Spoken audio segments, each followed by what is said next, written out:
Good morning. Thank you for inviting me to share some of my work with you all this morning. A while ago, I had the not very bright idea, in fact, a completely terrible idea, to study Congress. I spent a really bad year reading the congressional record from the election seasons leading up to the 2016 and 2020 elections. Those were presidential elections, of course, but every seat in the House of Representatives and a third of the seats in Senate were also up for election in both 2016 and 2020. So I read the congressional record.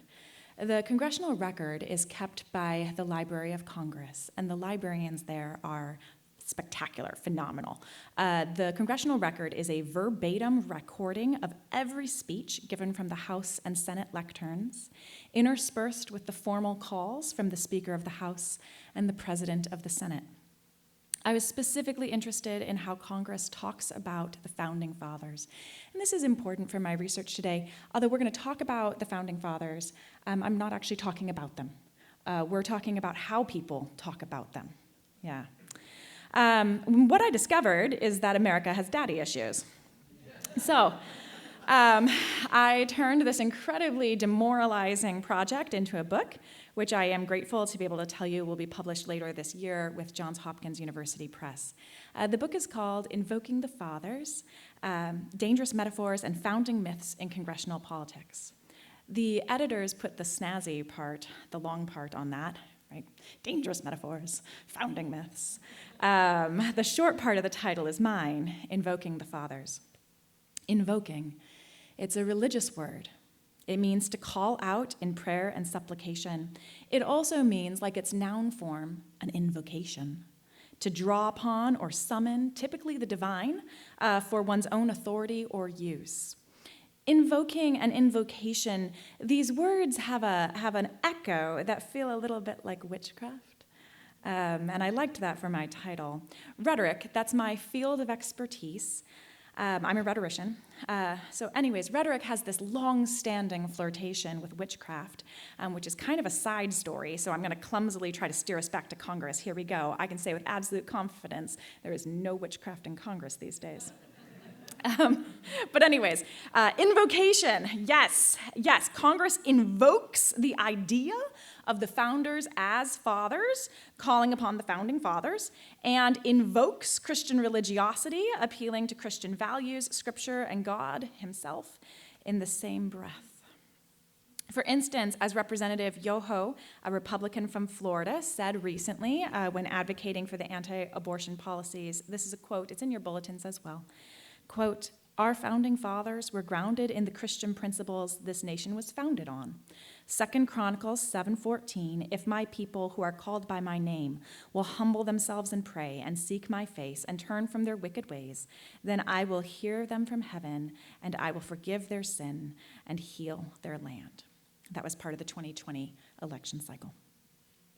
There are a couple things to notice about that example, which I'll get to in a minute. But first I want to answer when. When do congressional politicians invoke Christian religiosity as they govern the United States of America? First, they do it every single day that they're in session.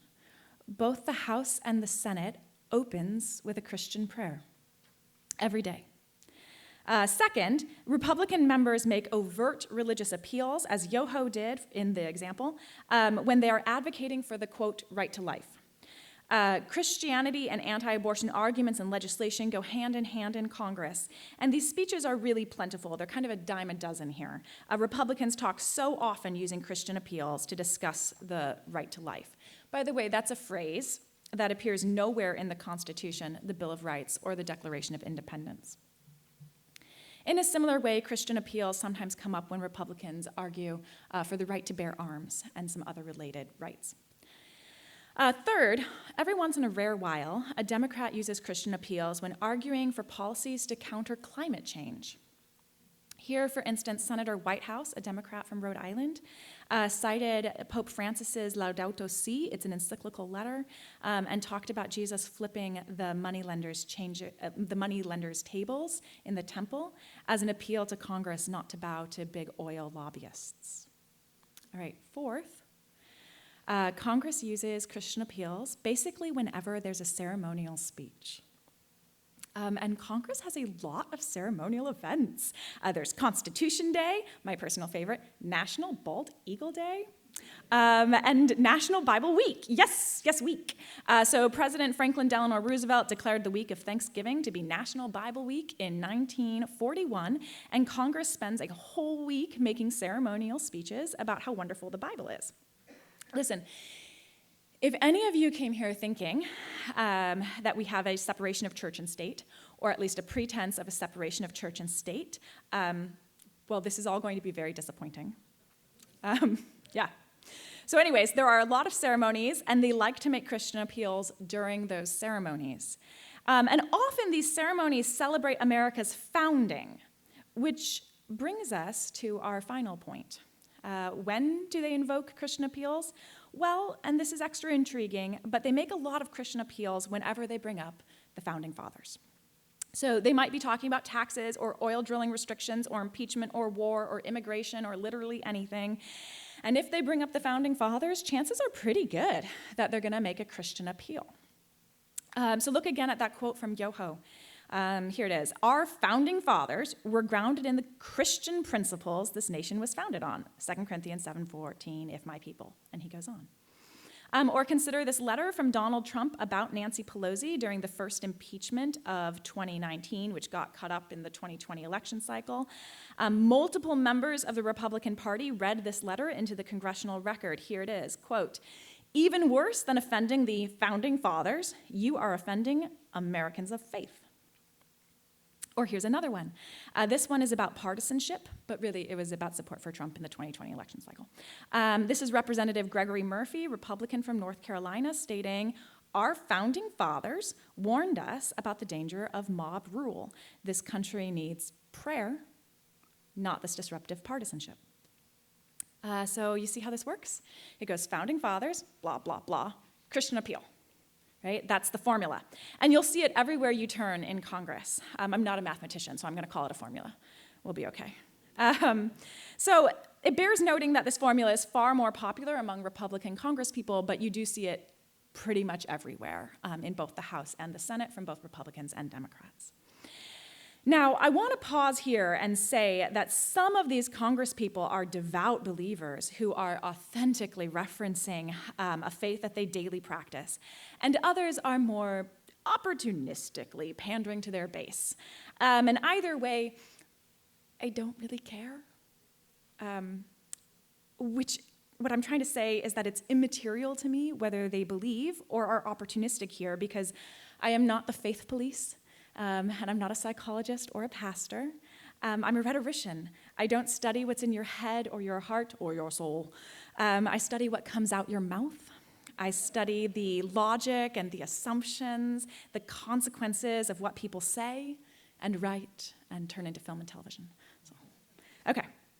I'm interested in the logic that puts the Founding Fathers and Christian appeals side by side in Congress. I'm interested in the assumptions that this logic, this formula reveals, and I'm interested in the consequences it can have within America's legislative body. Because make no mistake, Congress governs America. It may be a clown car, but to mix metaphors badly, it is a clown car with teeth. So in our remaining time, I want to explore the formula, Founding Fathers, blah, blah, blah, Christian appeal.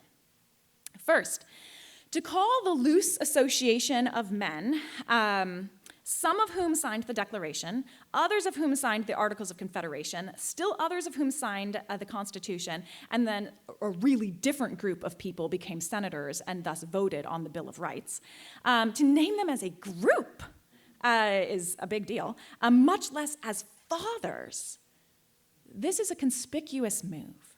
It is a shocking metaphor that we swallow every day because we hear it so often. Or to put it, perhaps as Febreze would have it, it is a stench we've gone nose-blind to. Yes. Okay. Fathers. It is a metaphor that primes us to think about America in terms of family, descendants, lineage, even heirs. It's a word associated with authority and the patriarchal right to rule. But if America is a family, and the founders are our fathers, well, if you don't mind me boiling down an argument I painstakingly lay out in over 300 pages of my book, to which my mother, kindly having read it, said to me, "Why are there so many quotes from senators?" And I was like, "Oh, well, that's my proof." And she was like, "Oh, they're very boring." So, anyways, if you don't mind me boiling down an argument I lay out here, if America is a family and the founders are our fathers, then there is a lineage that would separate true heirs from fakes. There is a yardstick, or really a genealogy, that would establish who is the real America. To put it bluntly, if the founders are our fathers and they have bequeathed America to us, then we are by and large the white men who are the fathers' most obvious descendants. But the founding fathers is so often immediately followed by Christian appeals. So it's not just any white men, it's the white Christian men, or the white men with family values, and the women who support them, who are, within this metaphor's logic, the real America. Now, there's a move in this rhetoric that goes from origin to telos. Telos is a fancy word that means destiny. So there's a move in our formula that goes from the beginning to the end. Essentially, Congress is using America's origin story, its founding, its fathers, to establish the true nature of America and thus legislate America's future based on the destiny they see in the founding. So the myth of American exceptionalism and the Christian concept of America as a city on the hill, they're all happening in this formula, founding fathers, blah, blah, blah, Christian appeal. And America's origin story, it goes like this. God divinely blessed the founders as they crafted the Declaration and the Constitution to create a country better than every other country. So if we stay true to the founders' design, if we are their children, then our country will be divinely blessed, global superpower. Okay. Now, pause here because that's a covenantal story.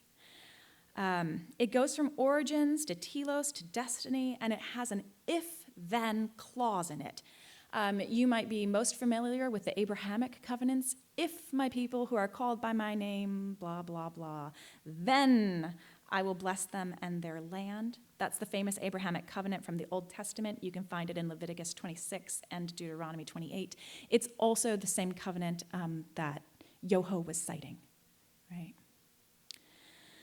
In the American myth of exceptionalism, the founding fathers are the dignitaries in a covenant between God and America, right? God blesses the founding fathers. They are able to create something wholly unique, totally different because of their amazing blessing. And thus, if we do what they did, then we receive that blessing and we inherit this land, destiny, global superpower. Okay, now there is also a secularized version of this covenant, which follows the exact same formula. It essentially just elevates the founding fathers into that God position. So if you take the covenant, God blesses the founding fathers, beautiful, wonderful, perfect, follow, wonderful, superpower, and you take the God part out of it, what the secular version does is just moves the founders up to the God role, where they become not God the Father, but... right? Okay. So it elevates the founding fathers, exceptionally wise men who created an exceptional country. If we stay true to the fathers, then our country will be the best. In both of these versions, there's a call to return or to stay true or to relive the founding era's sort of culture and beliefs and hierarchies, right? There's a sort of call to a culturally or morally Christian society where white men are the obvious best leaders in home, commerce, and governance. So, When, why, and how do U.S. politicians use Christian appeals in Congress? Well, they do it a lot. They do it a lot. And much of the time, especially when it is paired with the Founding Fathers, it is wrapped in this origins to telos, covenantal logic that functions like a purity test, separating the real America from the fake. And this is important, without even a dog whistle for racism or sexism. This covenantal logic charts a path to a patriarchal and white supremacist future. That was my final line. On my first draft of this, I wrote charts a path to a patriarchal white supremacist future as my final line. And then I read my draft and thought I can't leave it there. So rather clumsily, let me try to offer you this. The Christian scriptures radically redefine family. Family isn't about blood. It's not lineage or inheritance. It's about water. Water baptizes Christians into a new family. And the Christian scriptures radically redefine citizenship. This country, any country, every country is not our own. We are but sojourners here. Christians' citizenship is in heaven. What I'm trying to say is that the way contemporary politicians use Christian appeals is a far cry from how Scripture talks about families and country. What I'm trying to say is, it doesn't have to be this way. Thank you.